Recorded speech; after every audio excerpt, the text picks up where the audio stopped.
नमस्कार, आप देख रहे हैं नेक्स्ट जेन इंडिया और आज हम बात करने वाले हैं राजस्थान प्राइवेट एजुकेशन महासंघ के राजस्थान प्रदेश प्रभारी श्री महेंद्र मीणा जी से।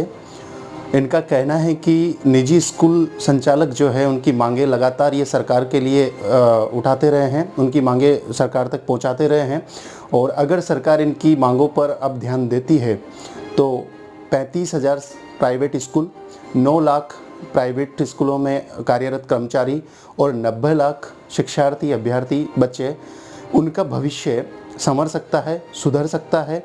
आइए चर्चा में महेंद्र मीणा के साथ। मुख्य ऐसे 3 बिंदु जिसके निस्तारण मात्र से 35,000 स्कूल, 9 लाख कर्मचारी, 90 लाख विद्यार्थियों की समस्याओं का निवारण संभव हो सकता है। इन बिंदुओं को लेकर प्रवेश प्रभारी महेंद्र मीणा के साथ मुख्य चर्चा। नमस्कार। कि सर, आजकल हम देख रहे हैं कि लगातार निजी स्कूलों द्वारा आरटी के पिछले भुगतान की मांग की जा रही है। इसमें आपकी क्या राय है? बिल्कुल सर, आपका जो प्रश्न है बहुत महत्वपूर्ण प्रश्न है और राजस्थान में लगभग 35,000 स्कूलों में 8 लाख से अधिक विद्यार्थी निःशुल्क शिक्षा प्राप्त कर रहे हैं और सरकार की उदासीनता के चलते इन निजी स्कूलों में शिक्षा प्राप्त कर रहे हैं 8 लाख विद्यार्थियों का भुगतान निजी स्कूलों को नहीं मिल पाया है।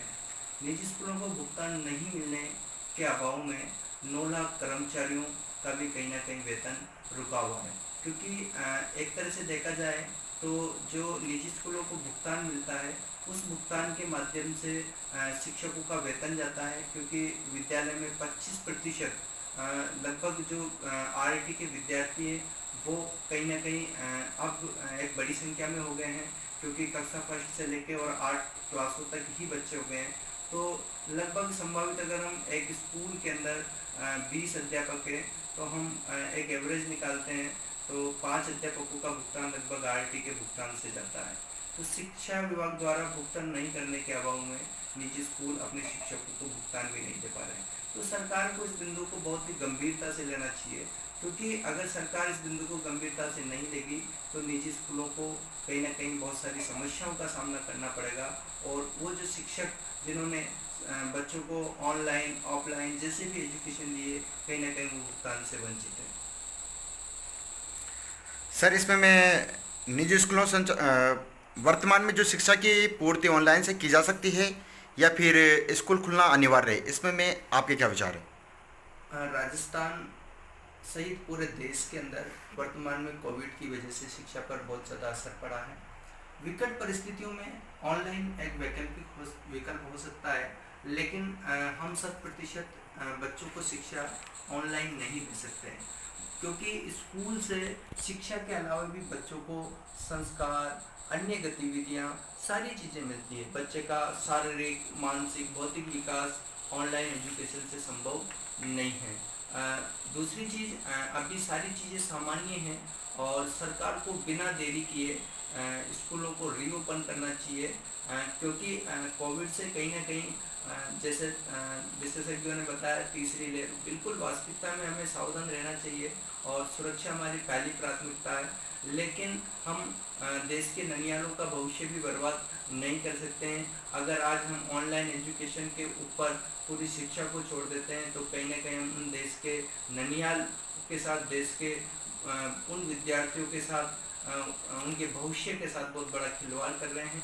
सरकार को अति शीघ्र कहीं ना कहीं एक ऐसा रास्ता निकालना चाहिए जिससे बच्चों का स्कूल तक जाना संभव हो सके और उन्हें उनका जो एजुकेशन का लॉस हुआ है वो उन्हें उसकी पूर्ति हो सके, क्योंकि अगर हम बच्चों को ऑनलाइन के भरोसे छोड़ देंगे तो वो संभव नहीं है कि उनका विकास हो सके।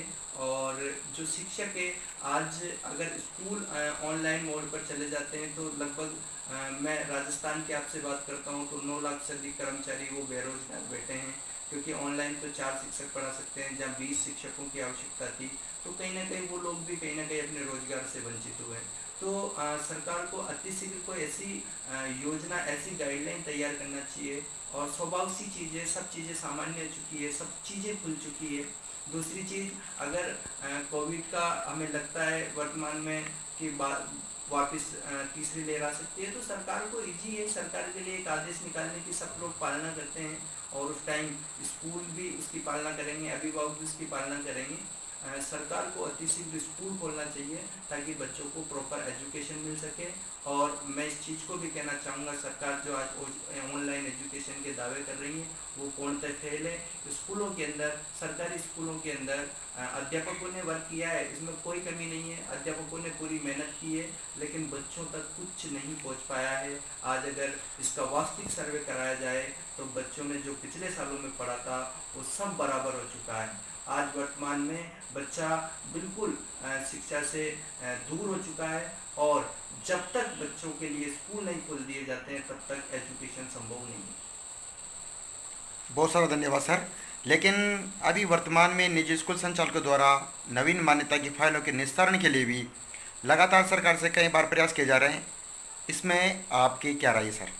ये बहुत ही बड़ा दुर्भाग्यपूर्ण विषय है कि राजस्थान या पूरे देश के अंदर बच्चों को शिक्षा देना सरकार का दायित्व होता है, सरकार का कार्य होता है। लेकिन हाँ, अगर प्राइवेट स्कूल एक बहुत बड़ी श्रृंखला है जिन्होंने शिक्षा को लेकर सरकार की बहुत बड़ी मदद की है, जो लगभग कम खर्चे पर एक अच्छी शिक्षा बच्चों को उपलब्ध करवाते हैं और सरकार को भी कहीं ना कहीं एक सहयोग यहाँ से मिलता है।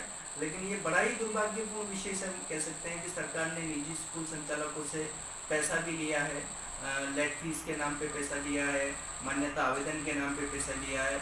और आज एक छोटी सी चीज़, शैक्षणिक कन्वर्जन, सरकार को ऐसी बाध्यताएं समाप्त करना चाहिए। शैक्षणिक कन्वर्जन हो गया, लीज डीड हो गया, क्योंकि बच्चों की एजुकेशन कहीं ना कहीं इम्पोर्टेंट है। स्कूल संचालक द्वारा एक अच्छा इंफ्रास्ट्रक्चर खड़ा किया जा चुका है, वहाँ की संपूर्ण व्यवस्थाएं पूर्ण हो चुकी है और सरकारी स्कूलों से कहीं गुना अच्छी एक सुविधा देने के लिए प्राइवेट स्कूल तैयार होता है। दूसरी चीज़, उसमें सरकार को तो कहीं ना कहीं एक इनकम होती है, सरकार को पैसा मिलता है और स्कूल संचालक पैसा जमा करा चुके हैं। लेकिन उसके बाद भी अगर एक छोटे से बिंदु को लेकर 1000 स्कूलों की फाइलों का निस्तारण सरकार द्वारा नहीं किया जा रहा तो मैं इसे उचित नहीं समझता हूँ। सरकार को बड़े ही एक प्राथमिकता से लेने वाला बिंदु है और प्राथमिकता से लेकर सभी स्कूलों को मान्यता जारी करना चाहिए ताकि राजस्थान के अधिक से अधिक बच्चों को एजुकेशन मिल सके, शिक्षा मिल सके और बेरोजगारों को रोजगार मिल सके। बहुत बहुत धन्यवाद सर, आपको अपना मुख्य टाइम देने के लिए। Thank you sir.